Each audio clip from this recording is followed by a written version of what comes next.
بسم اللہ الرحمن الرحیم۔ السلام علیکم دوستو، میرا نام ہے بلال اور ہم کرتے ہیں اس چینل پر گفتگو کتابوں کے حوالے سے، اور میں آپ کو بتاتا ہوں ان کتابوں کے بارے میں جو آپ کو ضرور پڑھنی چاہیے۔ تو آج ہم جس کتاب کے بارے میں بات کریں گے تو اس کتاب کا نام ہے تراویح کے مسائل کا انسائکلوپیڈیا، جو 400 صفحات پر مشتمل ہے، اور اس کے مؤلف کا نام مفتی محمد انعام الحق قاسمی صاحب ہے۔ رمضان مبارک تمام مہینوں میں سب سے زیادہ برکت والا مہینہ ہے۔ اتنی رحمتیں اور برکتیں کسی اور مہینے میں نازل نہیں ہوتی۔ اس کی اہمیت اتنی زیادہ ہے کہ اس مہینہ میں جنت کا دروازہ کھول دیا جاتا ہے اور جہنم کا دروازہ بند کر دیا جاتا ہے، اور سرکش شیطان کو قید کر دیا جاتا ہے۔ رزق میں فراوانی کر دی جاتی ہے، صحت اور تندرستی کو نئی زندگی ملتی ہے، جسم کو نقصان دینے والی چیزیں نکال دی جاتی ہے اور نورانیت میں اضافہ ہوتا ہے۔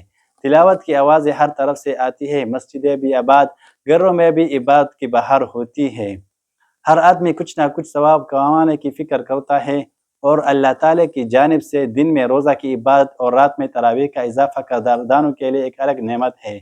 نبی کریم صلی اللہ علیہ وسلم نے مسجد نبوی میں تراویح کی نماز جماعت کے ساتھ 3 دن ادا کی۔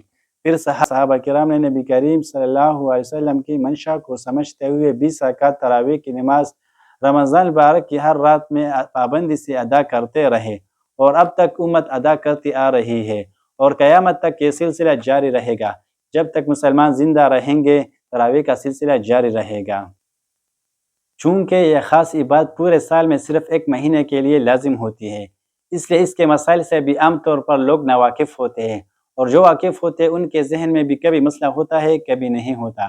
اس لیے مؤلف نے تراویح کے ممکنہ مسائل کو ایک جگہ پر حروف تہجی کی ترتیب سے جمع کر دیا ہے، تاکہ نکالنے، سمجھنے اور عمل کرنے میں آسانی ہو۔ حروف تہجی کی ترتیب کا مطلب یہ ہے کہ جو حروف الف سے شروع ہوتے ہیں ان کو کتاب کے شروع میں لایا ہے، پھر وہ مسائل جو با سے شروع ہوتے ہیں ان کو الف کے بعد لایا ہے۔